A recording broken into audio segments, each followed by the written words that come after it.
paMutare, musangano weGore, takafukidzwa neGore. Sabhath masikati, date 1 mwedzi we11, 2025. Tapuwa vabati vebasa 12 vashumari vatanhatu nevanhu vacho vatanhatu kunyangaronga rwenesu. Tererai mazita enyu. Mushumari wekutanga Jeremiah Marekano APE paMutare. Mushumari wechipiri Titus Kiburi APE paManyanga. Mushumari wechitatu Timothy Muzenda MRP paHarare. Mushumari wechirongomuna John Batsirai APE Mutare. Mushumari wechishanu Isaiah Ngani APE paHarare. Mushumari wechitanhatu Benson Mufambi Mubhabhati Tsikirai AU Ocha Nyanga rwenesu. Tapa waimbi muembi wekutanga Gabriel Sinetawa 39 Mubhabhatidzi Mutare.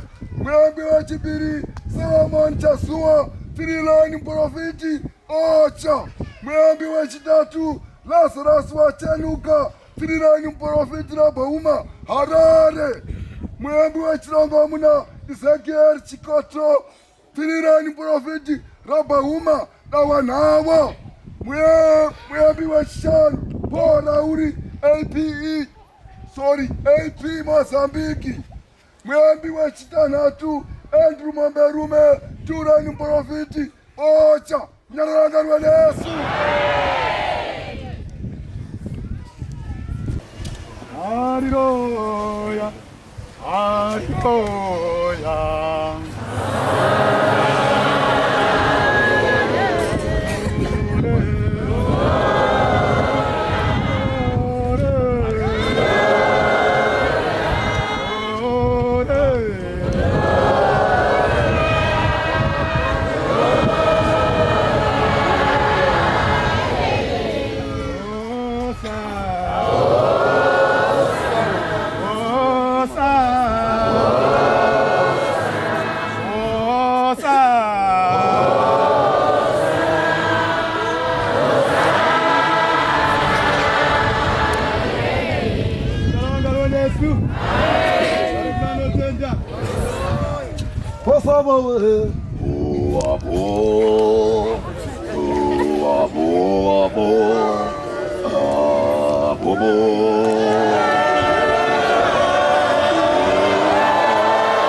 wenesu.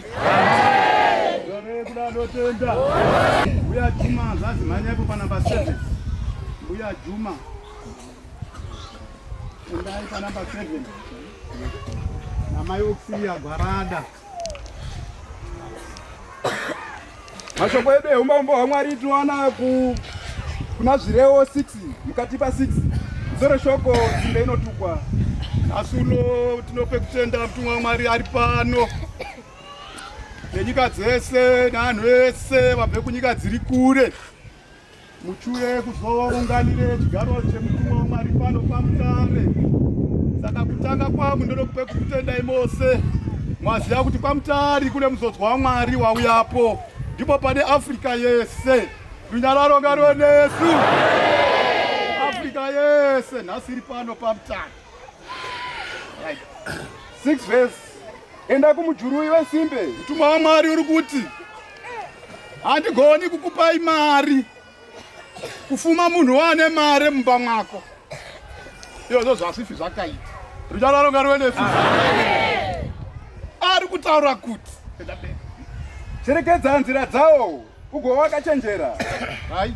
7 verse. Right. Kunyange iwe usina mutongi, right, kana mutariri, right, kana mubati, right, unounganidza zvokudya zvawo muzhezha. Kana iwo mujuriyo hauna munhu unomutonga, kana unope ma-instructions ekuti ite zvakati nezvakati, asi unosenze basa raro ngenguva. Runyararo ngariwe nesu.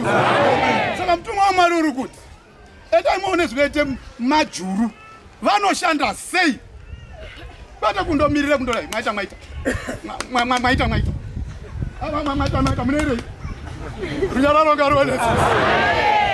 Arube mutumwa waMwari kuti endai mwosenza. Arube ngatiende kosenza kudai kurunyari kurima nguva ino yakude kuenda zvakatarisana neizvozvo. Haisiri nguva yekugara. Runyararo ngariwe nesu. Saka mutumwa waMwari uri kuti endai muone zvinoite majuru. Vese netwana twawo munoona mukaona nguva ineiso pemunozosara zuva rodai churu chinenge chadai kusenza kune simba. Then iwo zokubvunza manje kuti ndokuwedzerei pane zvoinazvo. Runyararo ngariwe nesu. It's not manna from heaven. Nokuunganidza zvokudya zvawo mukukohwa. Unoziya wega mujuru ende mukaona kuti kakakura sei kamhuka ikakako kadiki asi kanozviziva kuti kunaya kuchaita. Handizogoni bakubude kubanzi ndechitsvaka chikafu chekupa nana angu nezvimwe zvese zviri pasi apo. Ndofanirwa kuziye nguva. Saka zviro zvemutumwa zvinoda kuti tese tiziye nguva yazvo. Runyararo ngariwe nesu. 9 verse. Zvino hatinango mazinji masoko ekutaura. Iyo ndingati maazwisisa kuti nguva ino mutumwa waMwari unoda vanhu anosenza kuti awedzere zvishoma zvetinenge tiinazvo. Tenzi wangu tenzi Jesu Kristu nhasi mwauya pano paMutare. Tiri kumutambira nemako mairi techiti mwauya mambo wemadzimambo. Runyararo ngariwe nesu. Ndimwi tenzi wedu zvemazviro kwazvo. Tinoimba tinodada nemwimwi. Kana dzinyari nhamo dzipi, kana kuri ani nani unomukira ngomwe pakati pedu, ndimwi unopedze bope racho iro. Runyararo ngariwe nesu. Ndimwi mutongi mukuru. Munopaure pazviro zviri kuti ichi chiri right, ichi chiri wrong. Chakaitwa musiripo, chakaitwa pasina ani nani. Iyo anozotaura kuti uyu uri right, uyu uri wrong. Runyararo ngariwe nesu. Utongi hwata Jesu Kristu wokumusoro kudenga. Kuna vatongi vakanga varipo zuro. Mukatarisa kutongwa kwakaitwa nyaya ndiPirato. Jesu Kristu akanga ari mwana waMwari akanga asina mhosva. Runyararo ngariwe nesu.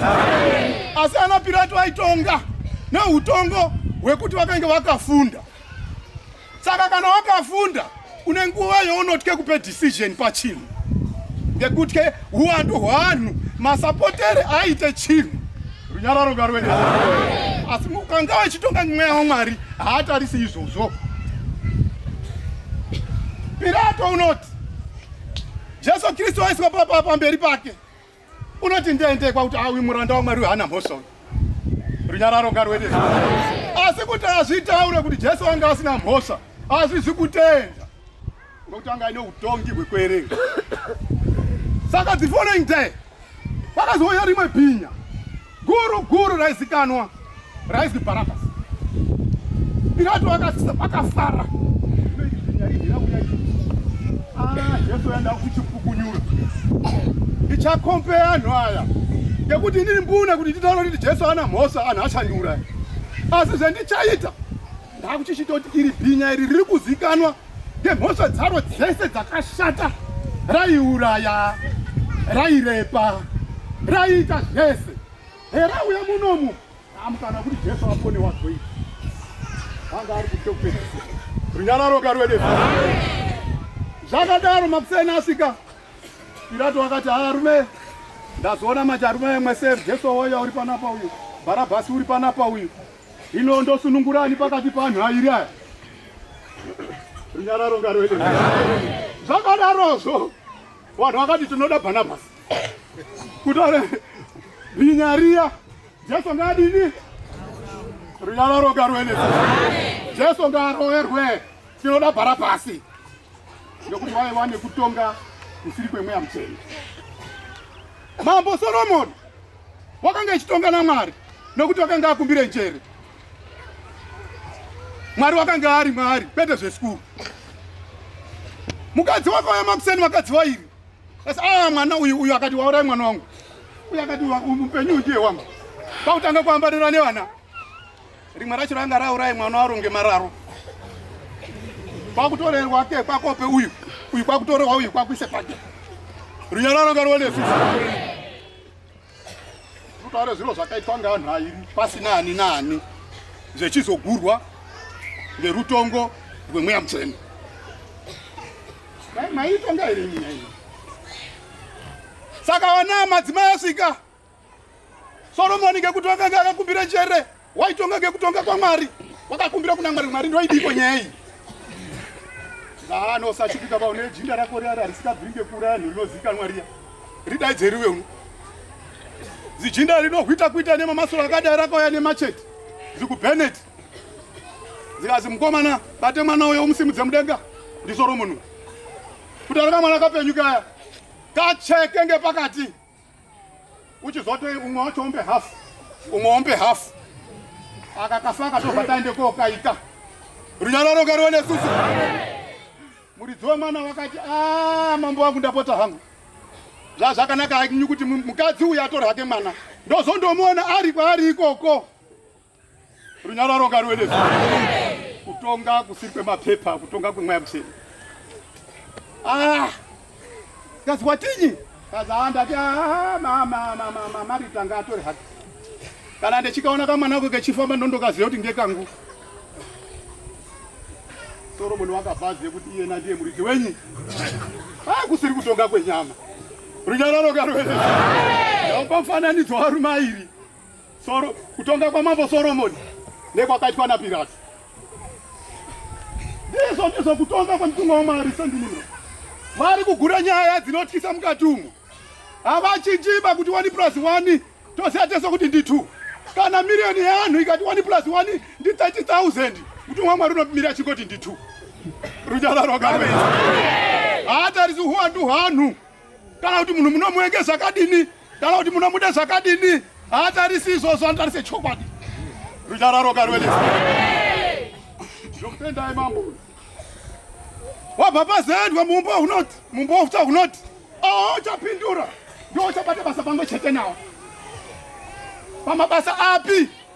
Kutangira muchechi muno. Kusvika kuma projects ese. Mumbo ucha hwakatisungirira ipo paka 1. Runyararo karwedesa. Unopindura. Ndiwo uchabata basa pamwe chete nawo. Mabasa api? Ini ndiri muvhangeri muri muprofiti muri murapi. Zvichienda zvakadaro nekwenyire. Ndio amwe mabasa acho. Wachizopinda mumaprojects awo. Tofa kwabata tese ngemako mairi. Toziva kunzvimbo dzekwenyu kune mazunde. Endai mwabata ngemako mairi. Toziva kuti kwamutari muno mune zvemina zvowo. Ngatizvibate ngemako mairi. Techiwimbika kwezviri. Runyararo karwedesa. Dambudziko mutumwa waMwari remunotaura rerudo ndorwetiri kufeira. Munhu umwe naumwe akapuwa chiro kuti rarabva uma rembocha. Vanhu vese vanokachita wakutodonha. Mwati unomboende kumuchaona hakutodonha kwakutoito. Kutanga he kudaidze mhepo dzedze munozokumbire muno kuti mambo aya atidi mhepo idzi. Asi munhu munomu panje yekukurudzira kuti atenziwe kudai maite kuti api mwamuisapo Mwari. Itai kuti zviende mberi. Muchaona haunoende. Runyararo ngarwende. Tatoshaye rudo. Iwo mambo arudaizire rudo siku nesikati tiranai rudo. Munhu unoda kuti akapuwa chiro chapo ati mambo panzvimbo yekwenyuyo. Mokurudzira kuti Mwari undai mwamuitire zvakanaka. We wish him the best. Congratulations akawanda. Asi totanga kusemina mate kuti hakuna kwanoida. Alright, osenza nani? Runyararo ngarwende. Ana maito mutendai. Mwakaisirwe mabhipa huma pari pamuti. Kuti garai mwakatonhorera mwakapfawa. Kana dai mukaprofite zvakadini, iwai muri pasi parume wenyu. Kana muite chitsidzo chakakura sei, rambai mwakazvirereka pasi pemurume wenyu. Runyararo ngarwende susu. Akachemwa ngemutumwa waMwari echipe mazwi anoti, rambai mwakatsungirira mwakagara parume wenyu. Iwo mazwi aimununura. Ngekuti mutumwa waMwari unoziziva kuti mune mabhaudhi akasimba anosunga. Saka chichingirirai imomo. Runyararo ngarwende. Unenge titsundure picha namabhaudhi. Ngekuti mutumwa waMwari haataura aona kuti pane kuita kusikazi kunaka. Ngekuti kana ini pabasa pendinosenza ndikabvunzwa kuti Mwari kana pabasa pako pari sei, andifa kutaura kuti handiri kutsungirira kuti andi hapasi kundinakira. Runyararo ngarwende. Saka mutumwa waMwari wati ana maitsungirirai kutaura kuti paakagara pasi umire zvakadini. Runyararo.